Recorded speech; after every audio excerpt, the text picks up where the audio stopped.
Right, Everton had taken just 5 points from a possible 30 ahead of their trip to Stamford Bridge. Commentary from Mark Scott. I guess the overriding emotion after that's frustration, given the amount of chances and how dominant you were? Yeah, of course. Another lead and another lead that we gave away. And the effort that we give into matches to have at least one goal, and the effort that the opponents give into a match to have one goal, this is not the same amount of investment, and that's why it's hard to swallow. Always it's difficult to get points here, but the way that we did it, and with all the problems with illness and injuries, with so many senior players not available, and then see the young players, the way that they were working and they were playing, I think that they did everything that they could do to get the points, and sometimes you need a little bit of luck. I think today it was a great point, and the fans appreciate that with the intensity they put on the pitch. We are all worried about COVID, of course, because it's close. We have 4 positive, 1 with symptoms. We have Mateo Kovacic out. Other games get cancelled. Our games did not get cancelled, so we do everything to win it. Chelsea should have been home and hosed, really, by half-time, but you have to give Everton credit for how they tightened up defensively. Yeah, you do. As you said, Chelsea should have been out of sight with 80% possession, 23 shots, but it was because they controlled the pockets on the field. Everton allowed them too much space, allowed these kind of passes from players with that kind of time. And, you know, the spaces that Everton afforded Chelsea in the first half were huge. They couldn't quite work out whether to go tight in midfield or drop off or cover spaces. They were always in between positions. Look at the spaces that Chelsea were afforded to play in. That's 3v3 running at Everton's back three at the time. Everton's midfield nowhere near anybody to put any pressure on. But that changed in the second half. Everton got tight, and when they did, Michael Keane, who was outstanding this evening, was keen to step into the situation to make sure Chelsea didn't have space.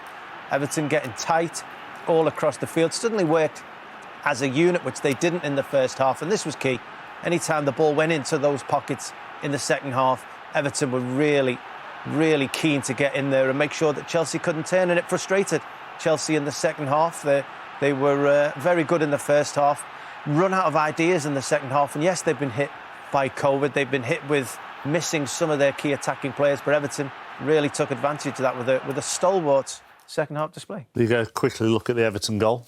Yeah, I mean, there was talk about the free kick against Anthony Gordon. Reece James is adamant it's not a foul. It is. He clips his ankles. And then it's just the quality of ball in from the player who wins the free kick is Anthony Gordon. You have to keep your eye on Sal, who's come onto the pitch. He's the deepest Chelsea player. He plays everyone on side, and it's a brilliant ball, and it's an even better finish. And what a way to score your first goal away at Chelsea, and a huge goal at that as well for his team, because they deserve that as well from the second half display. Brilliant from the young man. And, you know, Everton didn't get up the field very often, so when they did, they had to capitalise.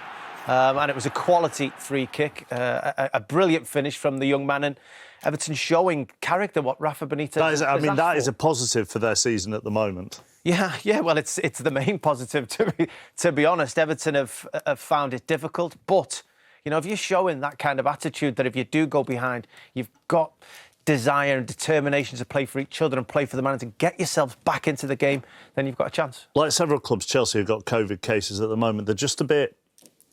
They're not as perfect as they were earlier in the season. No, they're not. It's not as fluid. The confidence isn't quite there in each other. I think they're definitely missing Kovacic and Kante. They're the engine room, if you like. They're the ones who make the system work. I think Ben Chilwell's a huge miss on that left-hand side.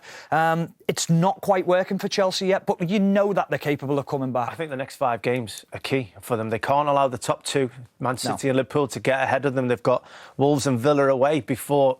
you know, for the 4th and 5th game, playing Liverpool and City. So it's a real big run of games for Chelsea. Well, let's take a look at the table then before we leave you this evening. Liverpool's win has cut Manchester City's lead at the top to a point. Chelsea stay 3rd, but they're now 4 points off top spot.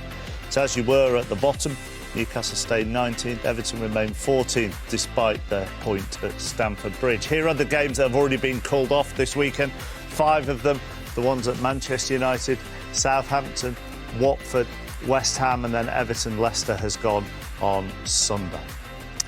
OK, that's it. Thanks very much to Leon and Stephen. The next match of the day is on Saturday. Maybe. Good night. Maybach